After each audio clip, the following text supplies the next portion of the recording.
No, Matjaž, kaj si ti na tistem nemškem avtocestnem postajališču iskal okoli avta? A ti je kaj manjkalo, a sva kaj švercala?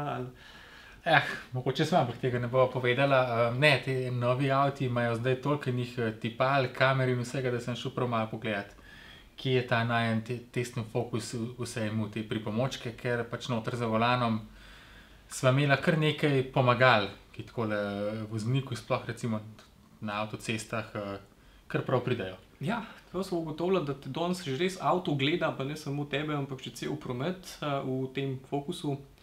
Je bila čisto serijska oprema, sicer malo večja, no pa veliko dodatne, kar se je dal zraven verjetno dokupiti, če so ti gadgeti všeč, so imela. Kaj so se imela? Ja, prva stvar je bila ena taka, bi rekel, se jo kar navadiš hitro, no, je to, da ti v vzvratnih ogledalih zunaj se ti v bistvu ti posveti lučka, takrat, ko imaš nekoga v mrtvem kotu, tako da ti ni treba ves čas glave obračati, gledati, kdo tam pride mimo. Imaš zmeraj oranžno lučko, takrat, ko je nekdo, da ne smeš zapeljati levo, desno. Tista lučka je zelo fajn, ampak so pa ugotovila nekaj drugega. Da tista lučka postane nevarna takrat, ko se sedeš nazaj v svoj stari avto, ki nima te lučke. Tako je podoben, kot pri teh parkirnih tipalih pa to, ko se začneš obračati z enim avtomobilom, ki jih nima in pričakuješ, da bo začel piskati, pa si pa že v količku. Ja, to, da tisti poti, ki so jo naredila, ki je bilo kar 1000 kilometrov v eno smer, res se človek že kar razvadi na to, da te tam lučka opozarja na to, da moraš malo bolj pogledati za sebe. Ja, druga stvar pa je to, to sem pa sploh gledal, kje so te kamere tam zgoraj pri vetrobranskem, tam kjer je ogledalo, v vetrobranskem steklu, je pa to, da ti prepoznava prometne znake. Predvsem te za omejitev hitrosti, tako da zmeraj, ko greš, ne vem, recimo, zmeraj, ko je bila nemška avtocesta, je sicer načeloma brez omejitve, ampak je pa precej odsekov, kjer pa potem to znižajo na 120, 100, ali pa recimo, ko je kakšno delo na cesti 80, pa tako naprej, in takrat ti pa tudi sred med volanom se ti lepo prikaže, da imaš omejitev in te pa na vsake toliko časa spet malo poblinka tisti, da te opozori, da je še zmeraj omejitev. Tako da stvar zelo dobro deluje, sicer drugih znakov večinoma ne prepozna, samo kakšen včasih je najdel kakšnega za prepoved prehitevanja, ampak je takega. Pa opaz znak za konec omejitve. Ja, konec omejitve tudi opaz, drugače pač v glavnem to za hitrost. Je pa ena stvar, da recimo, ko je pod znakom še kakšen dodatek, recimo, da omejitev velja od ponoči, od recimo 10 do 5 zjutraj ali pa ob mokri cesti, pa to, takrat se samo noter nariše pač znakec z nečim, spodaj ne napiše pa, kaj to je, tako da v resnici ne veš, a zdaj ta omejitev velja s tistim dodatkom ali ne velja. To mogoče še majčkeno za dodelati sistem, ampak v principu pa stvar kar dobro. Polno opremljanje pa je tudi s tistim sistemom, ki pri nizki hitrosti opazuje spredi in zadnji, če se slučajno kakšni oviri približaš. Zdaj tega niso preizkusila. Ja, v bistvu, enkrat se je zgodilo, da je pred eno rampo zaporenco, ki se je dvigovala, v bistvu avto začel sam ustavljati. Tako da tukaj je očitno opazil oviro in je pač sam zaviral. To je tudi namen, da recimo, če je spredaj nekdo na hitro zavrl ali pa če pač naletiš na nekaj, na kolono, karkoli, na nekaj, kar stoji na cesti, in če tega ne ugotoviš dosti hitro sam, da v bistvu avto sam začne zavirati in prepreči, da bi bil pač nalet. Zdaj, kaj se zgodi zadaj? Ali bo zadaj tudi imel ta sistem ali dosti hitro ugotovil, da ta tvoj avto zavira, je vprašanje, ampak načeloma sistem kar deluje. Naslednji sistem je za pomoč tega, da te pošlje na počitek, če ugotovi, da malo preveč nemirno voziš, ali pa če te opozori, da voziš preveč blizu sredine ceste ali pa roba ceste. Ja, to sta v bistvu dve stvari. Eno je to, da gleda pas, se pravi vozen pas, če voziš čez črto, pa to te opozori, da nisi na ta pravem pasu. Druga stvar je pa to zaznavanje utrujenosti voznika, to se je tebi enkrat celo zgodilo, ne vem čisto točno, kaj se je dogajalo. Kaj sem zagrešil oziroma kaj sem takrat počel, ampak ja, enkrat mi je sistem svetoval, da mora biti boljše, da gremo mehko počivati. Pol je pa še zadnja stvar, ki je pa tako najbolj fotogenična, po moje, in to je pa ta samodejno parkiranje.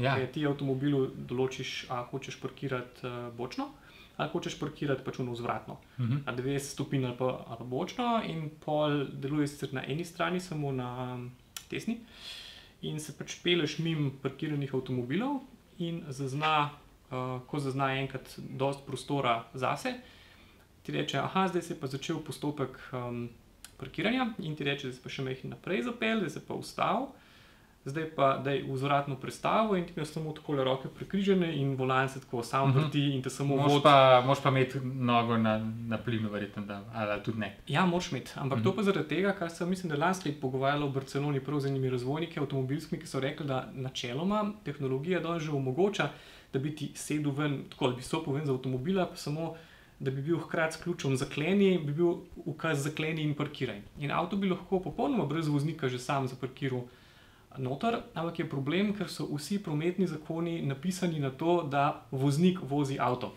Kar pomeni, ti v resnici še zmeraj si voznik. In ta avto ti sicer pove, zdaj se točno ustavil, zdaj je v prvo, zdaj je vzvratno in volan sam dela, in sem tudi probal 10krat parkirati, no, in je tako presenetljivo lepo parkiral. Verjetno boljši, ker imaš kakšen človeški voznik. In bočno in vzvratno, ampak je pa seveda to, še zmeraj pa hoče biti, da si ti noter in da si ti tisti, ki pač šalta prvo, pa da pač z gasom in slediš tam navodilom, ki teče, zdaj se pa ustavi, zdaj pa tole, ampak tako čisto suvereno parkira. To so take kar uporabne stvari, sploh če recimo to prakticiraš dosti malkrat in si malo zvajaš že tam iz avtošole pa tako naprej. Recimo. Bočno parkiranje, vemo, da ni glih to je tisto, najbolj priljubljena zadeva med vozniki ali pa tako. Ja, voznike se ponovadi na to veščino lovi. Pol pa drugi avto. Enkrat sva vozila Audi TT. Ta nova? Ja. Tam sva pa v glavnem preizkušala bolj te infozabavne sisteme. To bom enkrat drugič še malo bolj povedala, kaj je tukaj bilo, ker tudi v Focusu sva imela par dobrih stvari, kar se tega tiče. Ne vem pa, če je bila tam kaj zelo takega asistenčnega. Ne, razen kamer. Razen kamere, ja, recimo za vzvratno pa to.